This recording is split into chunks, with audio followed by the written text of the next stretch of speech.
Saudara, hari ini Kamis 16 Maret 2023. Kita tiba di hari ke-23 masa Prapaskah.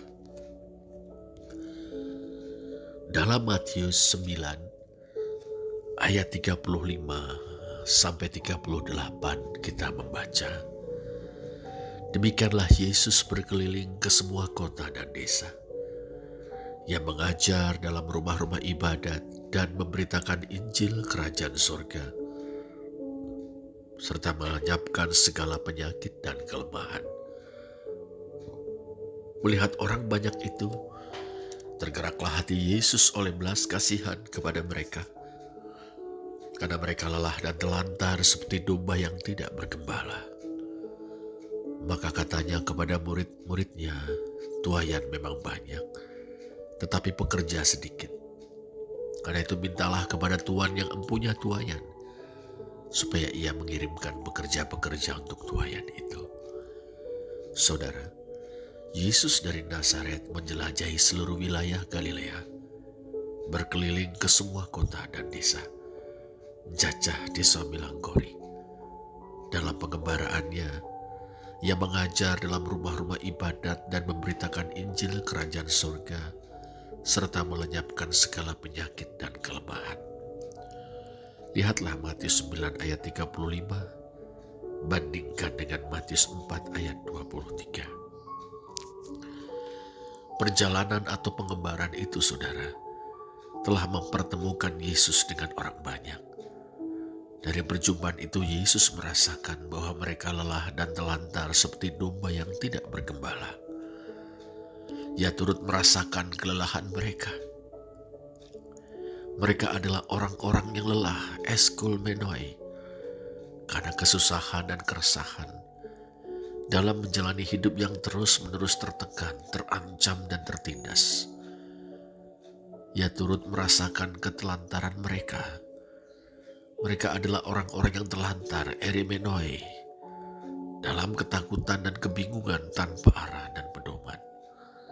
Mereka ibarat kawanan domba yang tidak memiliki gembala. Hati Yesus tergerak oleh belas kasihan. Kata yang digunakan sangat indah, esplangniste, berasal dari kata splangnisomai. Maknanya, ia merasakan penderitaan mereka sebagai penderitaannya sendiri. Ia merasa sedih dan marah karena penderitaan mereka. Ia merasa sedih karena ia mengasihi mereka. Sedih karena kasih sayang. Marah karena ketidakadilan. Ia tahu tidak seharusnya mereka mengalami hal itu. Mereka memiliki gembala atau pemimpin-pemimpin, baik para pemuka agama maupun para penguasa politik.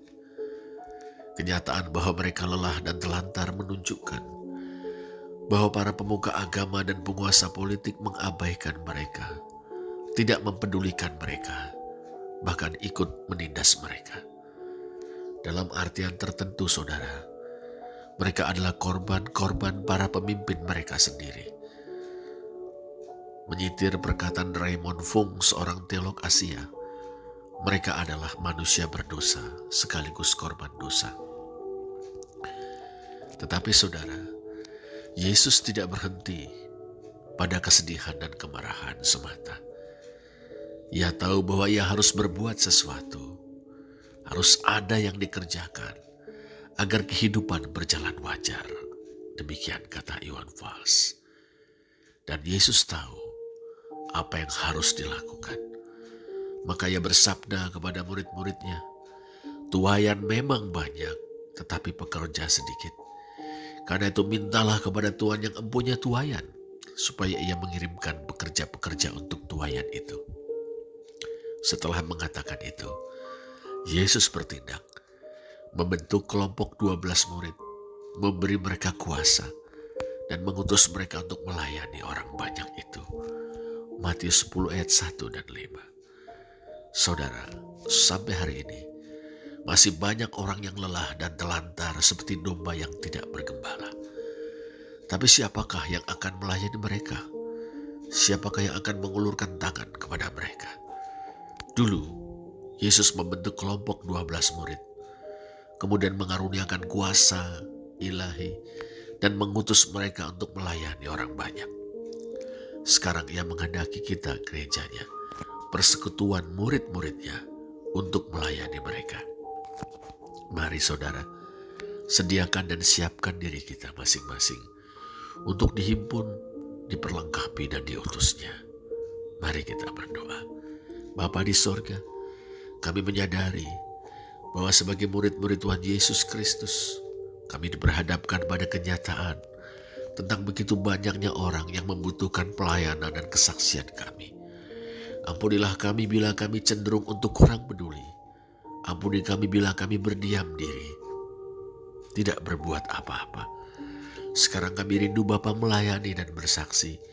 Perlengkapi kami melalui gerejamu, oleh kuat kuasa Roh-Mu yang kudus.